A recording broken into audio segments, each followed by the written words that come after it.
And we're back.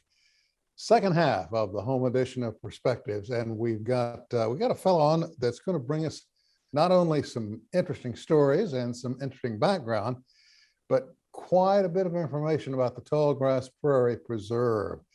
And I'm talking about Harvey Payne. Harvey, good to have you with me, my friend. Thank you, Sam. It's good to be here.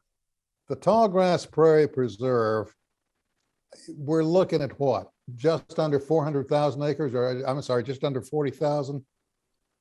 Yes, it's just right at 40,000 acres that we operate as the preserve. Of that, the Nature Conservancy owns about 39,000 acres. Mm-hmm. We lease an additional 1,000 acres or so of inholdings. And then we have a conservation easement on either adjoining or nearby 11,700 acres. So the conservation footprint is well over 50,000 acres. Wow. And it is a major piece of property, and we're going to get into that. But a little bit about you.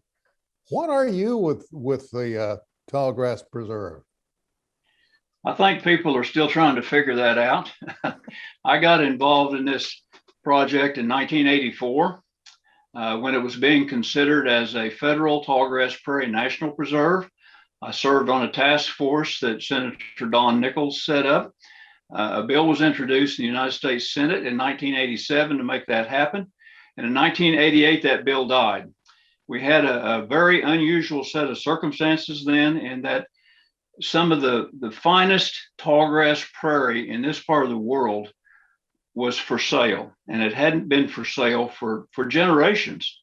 A lot of it. And so you had a unique opportunity to purchase this prized land. It was what the National Park Service called the missing link in the National Park Service system. They have national seashores, national rivers, national deserts, national mountain ranges. They did not have any representation of tallgrass prairie. So it had been a goal of conservationists and the Park Service since the 1930s to establish a tallgrass prairie preserve. And that bill died in 1988. And in 1989, the Nature Conservancy, which is the world's largest private nonprofit conservation organization, it's not affiliated with the federal government in any way, supported completely by donations, they realized that this opportunity would not last long to buy this land. And if they didn't act quickly, that opportunity would soon be gone.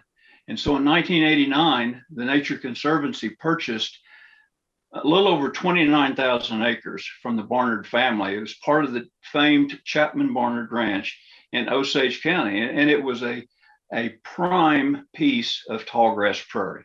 So that's how the Tallgrass Prairie Preserve came about. Since then, we've added to that, as I mentioned earlier, the Conservancy owns about 39,000 acres. So it's remarkable. It's amazing that it ever happened. I like to tell people the Nature Conservancy did in 5 years what the federal government could not do in 50. It's pretty amazing. Well, it's a wonderful story, and it's a wonderful accomplishment, not just for Oklahoma, but for the entire country. You know, it's a funny thing, folks who live here and maybe aren't even aware of what's going on with the preserve. And I can't imagine one not knowing about it, but there are all sorts of points of importance there. As a matter of fact, just to say that this is the land the way it existed way back before statehood, way back before the Indian tribes were driven here from their homes. This is the way it was when this country was really in the rough. And yet we've managed, through folks like yourself and the Nature Conservancy, to save it, to protect it. What an accomplishment that is. Well, it really is. We reintroduced 300 bison that were donated by Kenneth and Diana Adams in 1993 on October 18. And General Schwarzkopf was here, fresh from the Gulf War, and he said something I'll never forget. He said, "This is truly a gift from the American people to the American people." And that was so true. and it's remarkable. Everything affiliated with the preserve, whether it's the world-class research station we have with the University of Tulsa, whether it's the herd of almost 2,500 bison, whether it's the historic Chapman Barnard Ranch headquarters, or all of the land and all of the land covered by conservation easement. Every cent of that was donated by people that wanted to see it happen. That's pretty touching. That underscores how important Tallgrass Prairie is to people across the nation. And it's pretty impressive that the general knew that and picked up on it right away. It certainly is. How many buffalo do we have right now? Well, that's a good question. We don't know.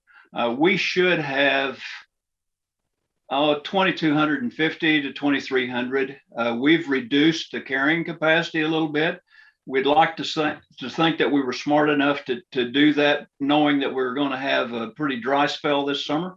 That's not the case. We just plan to reduce it to reduce the amount of forage that was grazed by the bison. But we should have 500 or 600 calves born. We had about 1,700 or 1,800 bison that we overwintered, and then we will round them up here in a month or so, and that's when we'll find out how many we have. We do that. We give them their inoculations to prevent disease. We sell surplus animals. We try to sell each year a number that approximates the number of calves that we anticipate being born.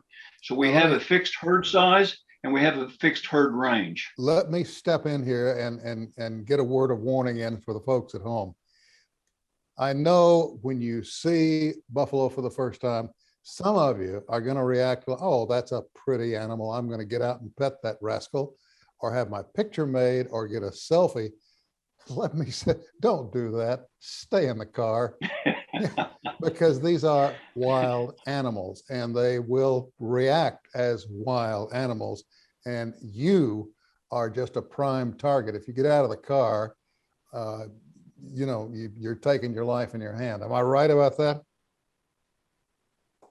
Well, thank you for saying that. You're exactly right. Fortunately, we've not had any serious accidents, but you read about it frequently in places like Yellowstone. Mm-hmm. They are wild animals. They are very tough. They can run 35 miles an hour, and you're just a small bump in their path. Not even that. I mean, they go through you so quickly. You wouldn't even exist. If you saw the motion picture Dances with Wolves, you remember how when the bison went on a rampage or started running, what they sounded like, what they can do. And yet at the same time, there are times you can go in there on the trails that you're allowed to go on and you won't see one. They just seem to magically disappear. They are the creatures of their own habit, and you're a guest in their home, along with all kinds of birds. What do we have, about 200 species that call the prairie home? We have about 250 species. It's really interesting. We're on the central flyway for migratory birds. The spring and the fall are really special times for birders on the Tallgrass Prairie. We get people coming from other states and even other countries to bird on the preserve.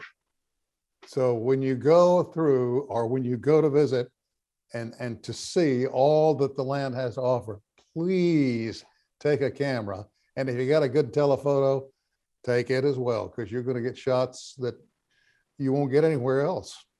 It's just beautiful. When is it open to the public? The preserve is open every day, dawn to dusk. The only places that are open for hiking are the 2 hiking trails that we have. We do have some scenic pullouts, but we ask people not to walk off the county road or off the pullouts.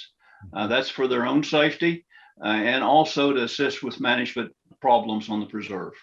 You also have a visitor center where they can pull in, get out of the car, go inside, and really get a lot of information, to take with them along the way. I know that in some portions of the preserve, there are old historic structures. Do we have any in Oklahoma?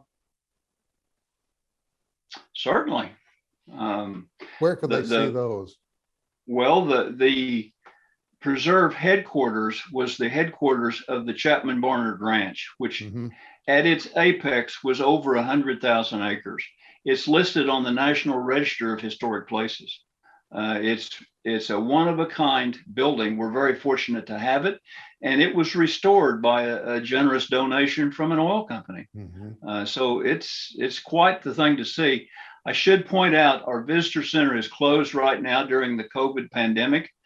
We have about 200 volunteer docents that work there. Since the pandemic hit a year ago in March, the visitor center's been closed. So, but folks can still come up, drive the county road, and they can see everything that there is to see. Well, pretty much. They certainly can. It's a wonderful experience.